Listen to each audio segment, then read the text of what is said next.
5 வருடம் மேயர், உள்ளாட்சித்துறை அமைச்சர், துணை முதலமைச்சர்னு சொல்கிறாங்க. இவர் துணை முதலமைச்சராகவும் உள்ளாட்சித்துறை அமைச்சராகவும் இருந்தபோது அத்தனை வேலைகளையும் செய்தது அசோக் வர்தன் செட்டி என்ற அதிகாரி. லோக்கல் பாடியில் என்ன நடக்குதுன்னு அவருக்கு தெரியாது. நான் சொல்கிறேன், கருணாநிதி அசோக் வர்தன் செட்டி அழைத்து அவனுக்கு ஒன்றும் தெரியாது, நீங்கள் கொஞ்சம் பார்த்துங்க என்று அவர் நியமித்தார். இப்பயும் அவரையே கூட வச்சுக்கலாம்ல. இப்போ யூசிக்கு என்ன மறுவாதி? ஒரு காட்டில் ஒரு ராஜா தான். இதில் லோக்கல் பாடியில் வந்து 2006 to 2011 ஏதாவது ஒரு இம்பார்ட்டன்ட் டெசிஷன்ஸ்னா ப்ரொபோசல் எல்லாத்தையும் கொண்டு போய் ஒரு உள்ளாட்சித்துறை அமைச்சர்கிட்ட கொடுக்கும்போதே அப்பட சொல்லிட்டீங்களா? இல்லை அப்போ பார்த்துட்டு அப்ரூவல் பண்ணிட்டார் சார். ஓகே. இப்படி தான் 5 வருஷம் இருந்தார் அவர்.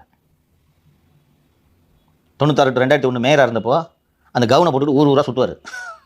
இப்போ இந்த மேயர் அந்த ஆடை அணியறது இல்லைன்னு நினைக்கிறேன். இல்லையா? இல்லை, அங்கே மட்டும் அணிகிறாங்க. அங்கே அணிகிறாங்க. இவர் வெளியில் போகும்போது கூட அந்த ட்ரெஸ் போட்டு சுற்றுவார் அவர். அப்போல்லாம் அந்த இன்டர்நெட் பெனிட்ரேஷன் அதிகம் இல்லைன்றதுனால அதெல்லாம் பதிவாகலை. எங்கே போனால் அந்த கவனம் போட்டு சுற்றுவாருமா? அதுக்கப்புறம் 2006 to 2011 எல்லா வேலையும் பார்த்தது அசோக் வர்தன் செட்டி. இவ்வளோ ஈஸி போல இருக்குது சிஎம்மாக இருக்குதுன்னு நினச்சிட்டு தான் உட்காந்துட்டு நீங்கள் முட்டு சந்திர உட்காந்துருக்கு.